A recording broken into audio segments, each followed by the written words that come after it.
এবার একেবারে থানাকে মাটিতে মিশিয়ে দেওয়ার হুঙ্কার এসেছে। সে হুঙ্কার দিয়েছে ডক্টর ইউনূসের নিয়োগকর্তা বলে পরিচিত এনসিপি নেতারা। কেউ কেউ তো থানার ওসিকে প্রকাশ্যে ফাঁসিতে ঝুলানোর ফতোয়াও দিচ্ছে। প্রশ্ন হলো, এমন হুঙ্কার কি শুধুই মব নাকি জঙ্গিপনা? ধীরে ধীরে দেখা যাচ্ছে অন্তর্বর্তী সরকার দুধ কলা দিয়ে এতদিন যে প্রেসার গ্রুপের নামে মব সন্ত্রাসী পুষেছিল, তারা এখন সরকারকেই ছোবল মারতে তৈরি হয়ে গেছে। 2 সপ্তাহের মধ্যে খুলনা ও চট্টগ্রামের থানায় আক্রমণ হলো। পুলিশের উপর হামলার দুটি একই রকম বড় ঘটনার পিছনে রহস্য কি?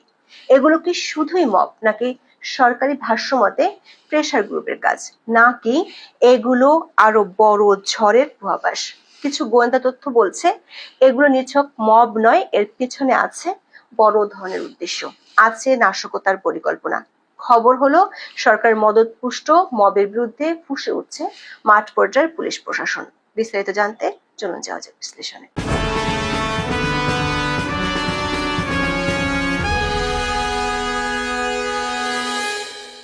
বিবিসি বাংলার খবরে বলা হয়েছে, 1 জুলাই রাতে চট্টগ্রামের পটিয়ায় বৈষম্য বিরোধী ছাত্র আন্দোলনের নেতাকর্মীর একটি প্রোগ্রাম শেষে ফেরার পথে রাঙ্গামাটি জেলার ছাত্রলীগের সহসভাপতি দীপঙ্কর তালুকদারকে দেখতে পায়। দীপঙ্করকে তারা নিয়ে যায় পটিয়া থানায়। পুলিশকে দীপঙ্করকে আটক করতে বলে বৈষম্য বিরোধী শিক্ষার্থীরা। তবে ওই ছাত্রলীগ নেতার নামে কোনো মামলা না থাকায় পুলিশ তাকে গ্রেপ্তার করতে চায়নি। এ নিয়ে বৈষম্য বিরোধীদের সঙ্গে পুলিশের উত্তেজনা দেখা দেয়। এক পর্যায়ে পুলিশের সঙ্গে সংঘর্ষের ঘটনা ঘটে। পটিয়া থানার সিসিটিভি ফুটেজে দেখা গেছে বৈষম্য বিরোধীরা থানার ভেতরে ঢুকে গ্লাস ভাঙচুর করে। পুলিশের একাধিক সূত্র বলছে, থানার অস্ত্রাগারের দিকে একটি গ্রুপ যেতে গেলে পুলিশ তাদেরকে বাধা দেয়। তখনই সংঘর্ষের সূত্রপাত হয়। দৈনিক কালের কণ্ঠকে দেয়া এক সাক্ষাৎকারে পটিয়া থানার ওসি আবু জাহেদ মোহাম্মদ নাজমুন নূর বলেছেন, থানায় 7 জন রিমান্ডের আসামি ছিল। আন্দোলনকারীরা যখন থানা নিরাপত্তা জোন ভেঙে ঢুকে পড়েছিল, তখনই পুলিশ বাধা দেয়। 1 জুলাই রাতে ঘটনাস্থলে ছিলেন চট্টগ্রাম জেলা পুলিশ সুপার সাইফুল ইসলাম। তিনি বিবিসি বাংলাকে বলেছেন, শুরু থেকেই পুলিশ শান্তিপূর্ণ সমাধানের চেষ্টা করেছে, কিন্তু আন্দোলনকারীরা এটি নিয়ে বিক্ষোভ করে। পুলিশ পরবর্তীতে নিজেদের আত্মরক্ষার্থে সব করেছে। উল্টো তারা থানার গ্লাস ভেঙেছে, পুলিশের উপর হামলা চালিয়েছে।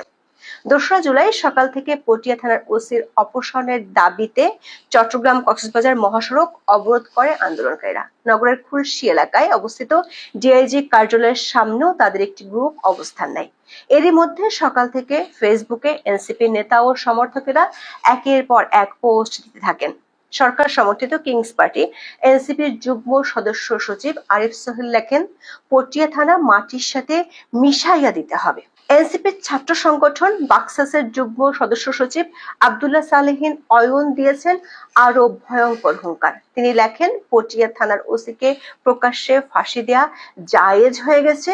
জুলাইয়ের মতো ওসি জাহেদ নূরকে মেরে রাস্তায় ঝুলাইয়া রাখতে হবে। এমন হুঙ্কারের পর সামাজিক মাধ্যমে ব্যাপক প্রতিক্রিয়া দেখা দেয়। সাংবাদিক জুলকারনাইন সায়ের লেখেন, রক্ত পবিত্র করতে হলে প্রকাশ্যে ফাঁসি দেয়া জায়েজ হলো কবে থেকে? এবং এই ছেলের দাবি হলো ফাঁসি দেবার পর লাশটি রাস্তায় ঝুলিয়ে রাখতে হবে। কি ভয়াবহ উগ্রতার উস্কানি! কেউ যদি অন্যায় করে তাকে ধরে প্রকাশ্যে ফাঁসিতে ঝুলাতে হবে। এই ধরনের উগ্রতার স্থান সভ্য সমাজে হবে না। প্রধান উপদেষ্টা, আপনাকে অবশ্যই এবং অবশ্যই এসব উগ্রতাকে বিনাশে শক্ত পদক্ষেপ নিতে হবে। আরেকটি পোস্টে তিনি লেখেন, দেশটাকে এরা জাহান্নাম বানাতে চায়। সিসিটিভি ফুটেজ দেখে দোষীদের বিরুদ্ধে সরকারকে ব্যবস্থা নিতে হবে। চট্টগ্রামের এই ঘটনার আগে 4 দিন ধরে খুলনায় চলছে পুলিশ কমিশনার অপসারণের দাবিতে অবরোধ। তার আগে কয়েকদিন বৈষম্য বিরোধীরা থানা ও পুলিশ কমিশনার কার্যালয় ঘেরাও করে রেখেছিল। গত 24 জুন খানজাহান আলী থানার এসআই সুকান্ত দাসের গ্রেপ্তার ইস্যু নিয়ে এই ঘটনার সূত্রপাত হয়েছিল। দর্শক, ডক্টর ইউনূস ও তার সরকার দায়িত্ব নেওয়ার পর থেকেই কথায় কথায় চলছে এমন থানা কিংবা পুলিশের কার্যালয় ঘেরাও। গত 27 জুন দৈনিক কালবেলায় এ নিয়ে একটি প্রতিবেদন প্রকাশিত হয়েছে।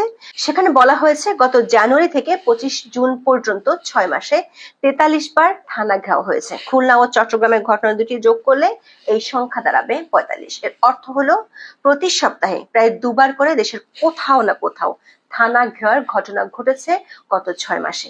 এভাবে যখন তখন থানা ঘেরাও সবচেয়ে বেশি করেছে বিএনপি ও তার অঙ্গ সংগঠনগুলো। তারপর আছে সরকার সমর্থক, বৈষম্য বিরোধী ও জামায়াত ইসলামী।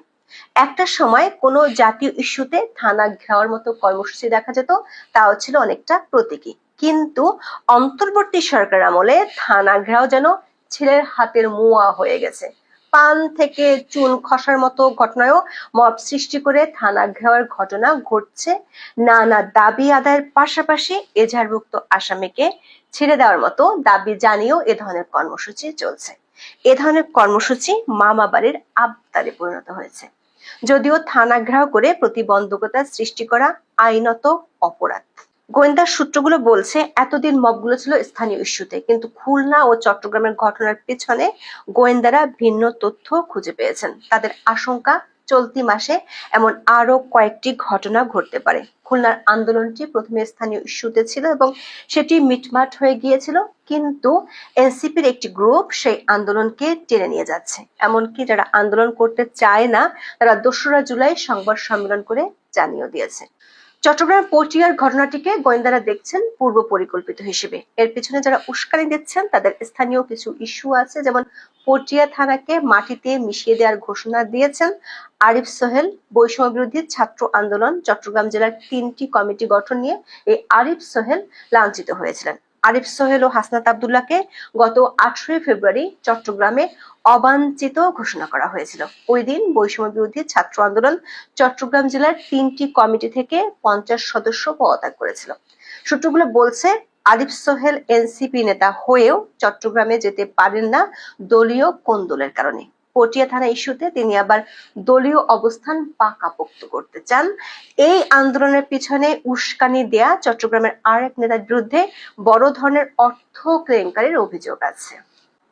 গোয়েন্দারা স্থানীয় ইস্যুর চেয়ে জাতীয় ইস্যু নিয়ে বেশি চিন্তিত। এই মাসের মধ্যে সরকারকে চূড়ান্ত করতে হবে কবে নির্বাচন দিবে।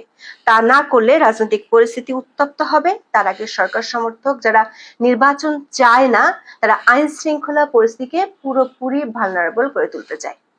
দেশ বিদেশে এমন ধারণা তৈরি করতে চায় যে দেশের পরিস্থিতি নির্বাচনের জন্য উপযোগী নয়। এজন্য এরই মধ্যে থানাগুলোর নিরাপত্তা বাড়ানোর মৌখিক নির্দেশ দেওয়া হয়েছে। এরই মধ্যে রাষ্ট্রপতির পদত্যাগের আন্দোলনে বঙ্গভবন ঘেরাও করতে পারে এমন একটি তথ্য সামাজিক মাধ্যমে ছড়িয়ে গেছে। যদিও এর আগের বার রাষ্ট্রপতির পদত্যাগের ইস্যুটির সময় সরকারকে নানা জায়গা থেকে বিষয়টি নিয়ে কড়া বার্তা দেওয়া হয়েছিল, যাতে ইস্যুটি নিয়ে সরকার সমর্থকেরা বাড়াবাড়ি না করে। এক সপ্তাহের মধ্যে খুলনা ও চট্টগ্রামের মতো দুটি গুরুত্বপূর্ণ জেলায় একই ধরনের ঘটনা ঘটায় বিপাকে পড়েছে পুলিশের ঊর্ধ্বতন কর্মকর্তারা। এতদিন পুলিশের উপর হামলা হলে পুলিশের কর্তা ব্যক্তিরা পুলিশের ইমেজ ইস্যুটি সামনে আনতেন, কিন্তু এই দুটি ঘটনার পর মাঠ পর্যায়ের পুলিশ আর পুরাতন বুলি মানতে চাইছে না।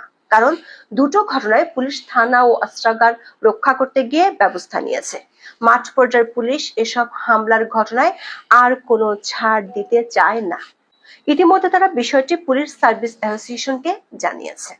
অ্যাসোসিয়েশন বিষয়টি সরকার ঊর্ধ্বতন মহলকেও জানিয়েছে, যে কারণে খুলনার ঘটনায় পুলিশের কারো বিরুদ্ধে ব্যবস্থা নেয়নি সরকার। এমনকি প্রেস সচিব শফিকুল আলম, যিনি এই সব মব সন্ত্রাসীকে প্রেসার গ্রুপ হিসেবে দেখেন, তাকেও ঘেরাও করা হয়েছিল। 3 ঘন্টা অবরুদ্ধ করে রেখেছিল, কিন্তু কোনো লাভ হয়নি। পটিয়া থানাকে মাটিতে মিশিয়ে দেয়া এবং থানার ওসিকে প্রকাশ্যে ফাঁসিতে ঝুলানোর হুমকির বিষয়টি পুলিশের মাঠ প্রশাসনে ব্যাপক নেতিবাচক প্রতিক্রিয়া তৈরি করেছে। প্রকাশ্যে এভাবে হুমকি দেয়া গুরুতর ফৌজদারি অপরাধ। তাদেরকে আইনের আওতায় না আনলে সরকারের পক্ষে পুলিশের মাঠ প্রশাসনকে নিয়ন্ত্রণ করা কঠিন হয়ে যাবে। এখন এ পর্যন্ত, সবাই ভালো থাকুন।